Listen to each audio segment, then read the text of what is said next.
Bine v-am găsit, dragilor din Zodia Gemeni, oriunde v-ați afla în această lume. Mă bucur să fim din nou împreună la o nouă lectură pentru ultima perioadă a lunii ianuarie, mai precis perioada cuprinsă între 26 până pe 31 ianuarie inclusiv, așa că toți cei care aveți soarele și nu numai, poate luna, Venus sau ascendentul în Zodia Gemeni, atunci această lectură este de asemenea și pentru voi. Nu uitați, desigur, este totuși o lectură general colectivă, așa că vă rog să luați decât ceea ce va rezona cu voi. Zise toate acestea, haideți să vedem ce este important de știut pentru dragii mei din Gemeni în săptămâna 26-31 ianuarie.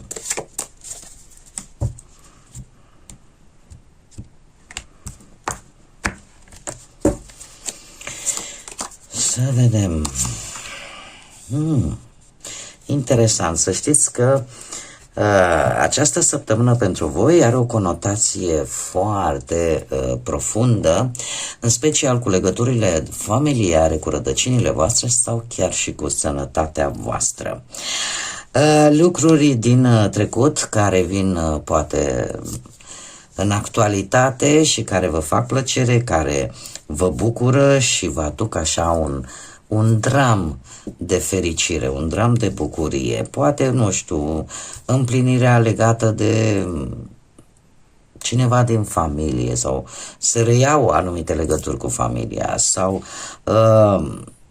există poate o vindecare, la atât fizică, găsiți soluția pentru o anumită problemă de sănătate sau vă vin rezultatul la niște analize care ori să vă bucure și vă recăpătați, ca să zic așa, pofta de cumva de a trăi. Eu aș mai vorbi și de surprize, atât la nivel fizic cât și la nivel spiritual, pentru că puteți să redescoperiți acea conexiune poate pierdută pentru unii dintre voi cu divinitatea, cu partea asta spirituală. Dar este vorba de o perioadă, eu aș spune indiferent cum, de creștere pozitivă. Acum, haideți să vedem ce ne spune și tarotul. Și să vedem ce vine pentru dragii și dragile mele din Gemeni în perioada 26-31 ianuarie. Ce vine pentru dragii mei din Gemeni în perioada 26-31 ianuarie.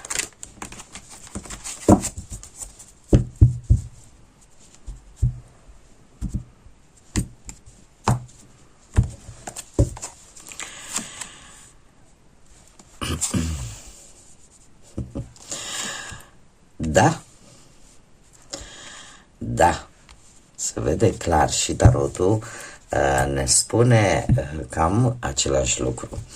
Dragii mei, voi veți lăsa în urmă o situație complicată, poate în prima fază legată de anumite pierderi de bănuți, pentru că avem un 5 de monede, sau veți lăsa în urmă o perioadă de însingurare, o perioadă în care poate ați considerat că nu se mai poate face nimic sau că nu găseați o anumită soluție la o anumită problemă. Chiar dacă această săptămână pentru voi cu acest 2 de monede îmi spune că va trebui să vă ocupați de niște situații în particular și să fiți cât mai echilibrați, mai ales dacă vorbim de bănuți, totuși se preconizează cu forța și un dram, aș spune, chiar de noroc. Dar nu numai, da? Pentru că așa la modul general se pare că într-adevăr vine o creștere, atât o creștere practică, palpabilă, dar cât și o creștere, cum am mai spus, spirituală. Acum, haideți să o luăm așa pe capitole, da? Dacă vorbim de partea asta profesională, poate că ați pierdut un job, poate că erați sub, să zicem, amenințarea de a fi dați afară. Cert este că nu a fost o situație tocmai bună pentru voi, dragilor, din Gemeni. În actualitate, aș spune, cu acest 2 de monede, sunt șanse mari în care să aveți totuși niște oferte.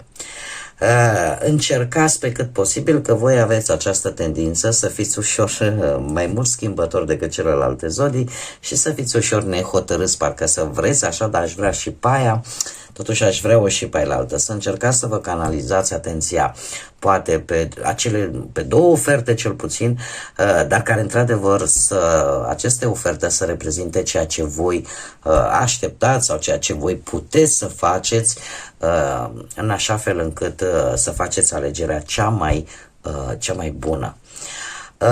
Este un moment, aș spune, destul de important, mai ales pe plan profesional, pentru că trebuie să luați o anumită decizie, să faceți o anumită alegere, dar, desigur, faceți-o calculat, gândiți-vă bine și abia la final alegeți. E posibil, într-adevăr, să încline, ca să zic așa, balanța, să apară ceva care oarecum să te ajute să poți să faci această alegere. Acum, și faptul că avem arcanul major, forța. Asta îmi spune că, mai ales dacă sunteți în căutarea unui job, ar trebui să vă folosiți foarte mult ceea ce voi știți să faceți cel mai bine. Acele abilități care de obicei vă cam ajută, da? Puteți încerca chiar, mai ales cei care sunteți deja angajați, nu știu, să negociați ceva, că e o creștere de bănuți la salariu. Sau poate unii dintre voi, să știți, e posibil să vă gândiți și la deschiderea unei afaceri proprii.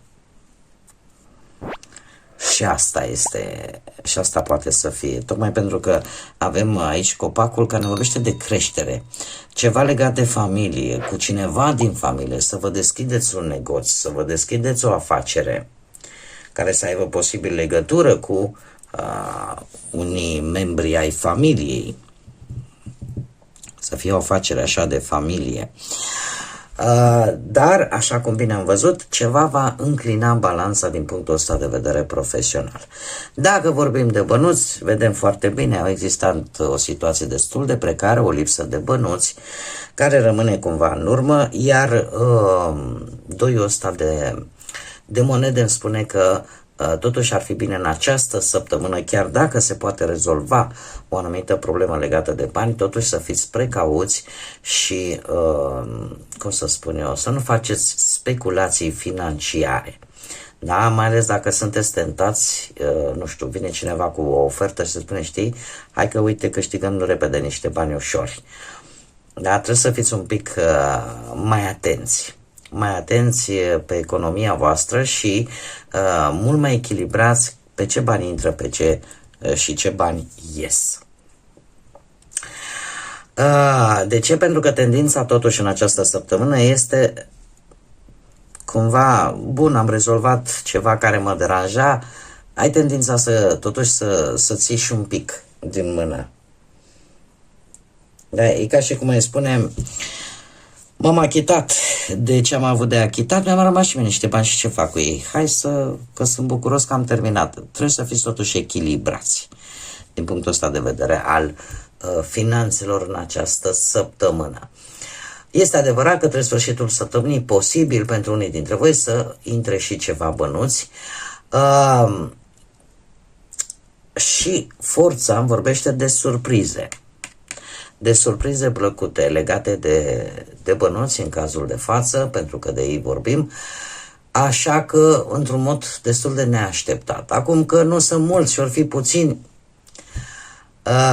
depinde de fiecare.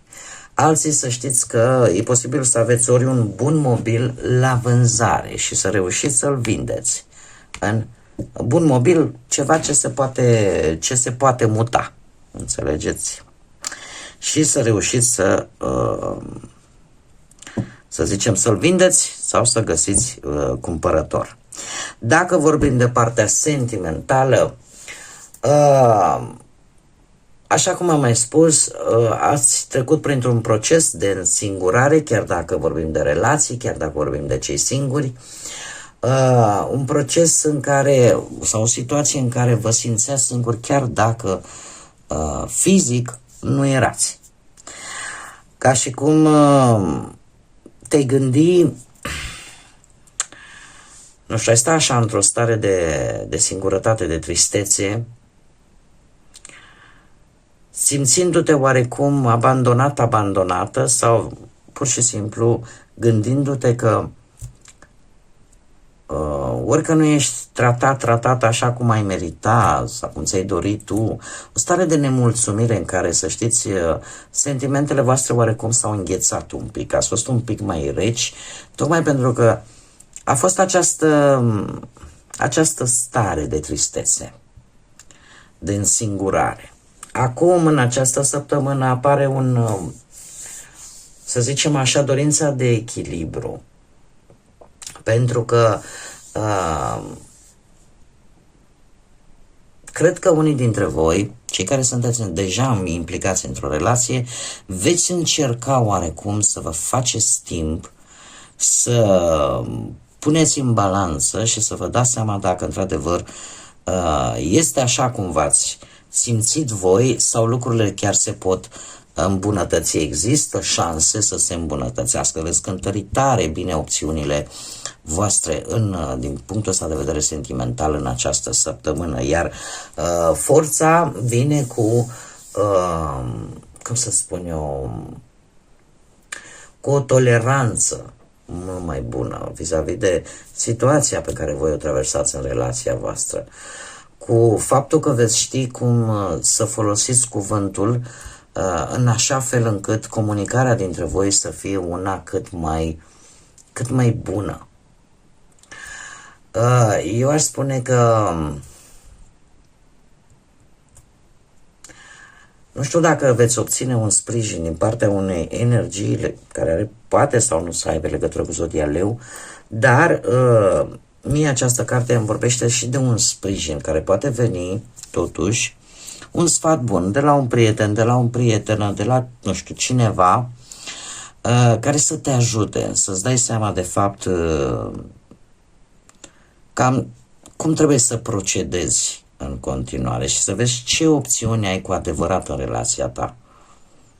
De ce se simte această stare de tristețe, de singurătate? E ca o trezire, aș spune. E ca o trezire, că există șanse, există. Ca lucrurile să se miște într-o altă direcție decât până acum, mult mai bună. Eu aș spune că chiar puteți avea parte, știu că poate mulți dintre voi nu o să credeți, dar puteți avea parte chiar și de momente intime destul de pasionale în această săptămână. Cei singurei, probabil că ați traversat o perioadă în care poate ați fost prea implicați, ați avut o experiență cu ceva timp în urmă, la nivel sentimental destul de profundă pentru voi și probabil că n-a funcționat, asta e clar, pentru că acest 5 de monede mie îmi vorbește de acea fericire pe care tu ai lăsat-o să depindă de o singură persoană. Iar asta te-a lăsat cu o anumită teamă. O teamă că nu vrei să mai suferi, poate, sau nu vrei ca fericirea ta să depindă de o altă persoană. Știu că sună un pic ciudat. Vei cântări foarte bine cu acest 2 de monede.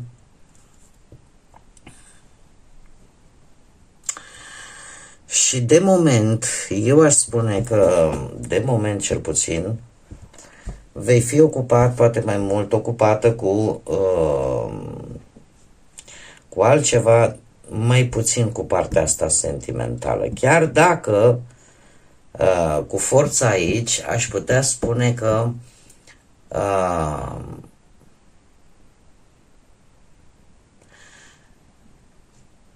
vrei să te afli într-o fază de siguranță și nu de teamă.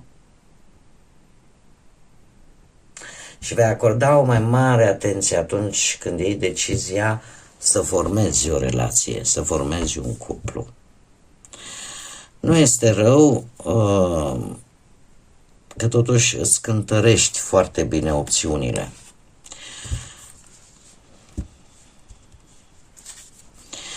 Haideți să vedem ce spirit animal vă însoțește în această ultimă săptămână de ianuarie.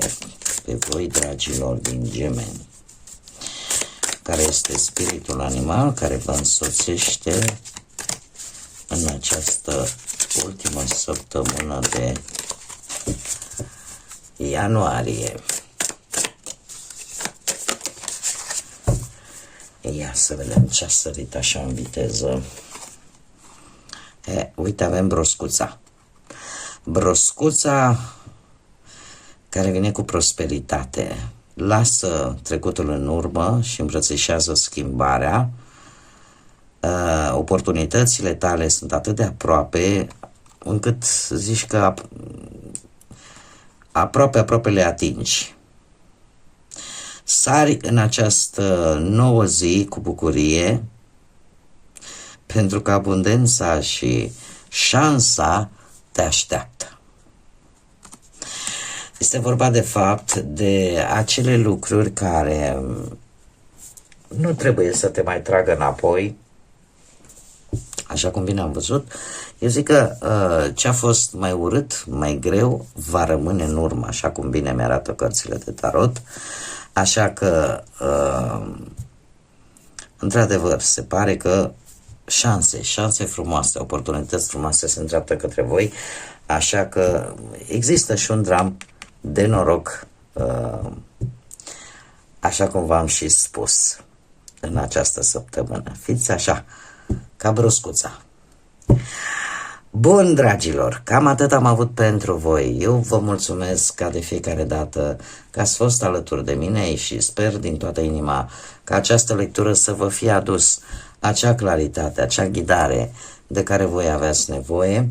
Iar până la următoarea noastră reîntâlnire, eu vă doresc tot binele din lume, să fiți înconjurați de pace, de echilibru și de multă iubire.